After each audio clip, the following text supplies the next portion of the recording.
నా దగ్గర ఓంకార మంత్రం ఉంది. ఏంటి ఊరుకున్న కొద్దీ రెచ్చిపోతున్నావు? దేవుడి తాయితు కట్టుకొనొచ్చావా లేక బొట్టు పెట్టుకొనొచ్చావా? ఈ పసుపు కుంకుమలు 100 ఏళ్ళు నా మెళ్ళ ఉండాలని 3 దేవతలు దీవించారు. అలాంటప్పుడు నువ్వు నన్ను నా భర్తను ఏం చేయగలవు? అంటే అంటే నేనెవరో నీకు తెలిసిపోయిందా? నాకు మొత్తం తెలుసు. గీత కాని గీత,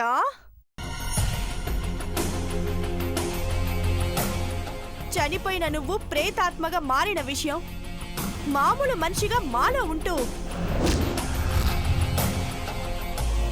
నన్ను నా భర్తని చంపాలని చేసే ప్రయత్నం అన్నీ తెలుసు.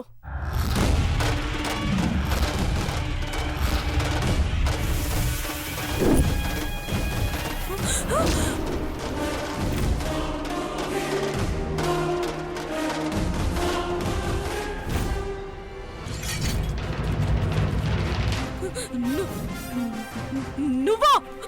అవును, మంత్రశక్తులు మాయా కుయుక్తులు నీకు మాత్రమే తెలుసు అనుకున్నావా? మాయా రూపం ధరించి మనుషుల ప్రాణం తీయటం మాకు తెలియదనుకున్నావా? నువ్వు మనుషుల్ని ఆవహించి వినాశనాన్ని సృష్టిస్తావు. ఆ వినాశనం జరగకుండా మేము మనుషుల్ని రక్షిస్తాము.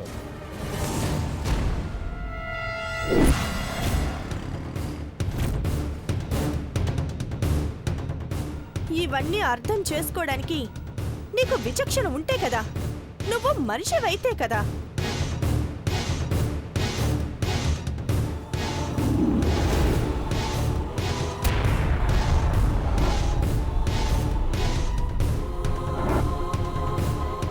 భగవంతుడు తలుచుకుంటే నిన్ను ఉక్కిరి బిక్కిరి చేసి బూడిద చేసేస్తాడు. మర్యాదగా ఇక్కడి నుంచి వెళ్ళిపో.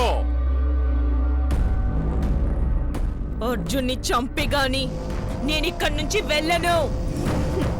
పిచ్చిదానా, మా పెళ్లికొచ్చిన వాళ్ళు నన్ను దీర్ఘసుమంగళి భవ అని దీవించారు.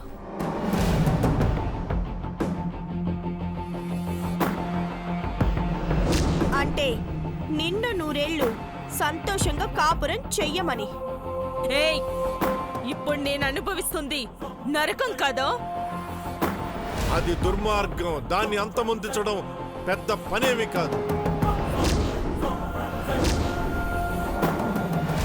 నా భర్తకు హాని తలపెట్టాలని చూస్తే నాకు అన్యాయం జరిగేలోపు నువ్వు అంతమవుతావు. ఏయ్, నా శక్తి ఏంటో నీకు తెలీదు. నేను దేన్నైనా నాశనం చేయగలను.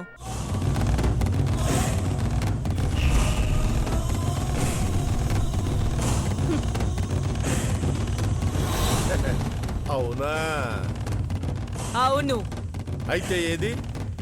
ఈ పూల మొక్కను నాశనం చేసి చూద్దాం.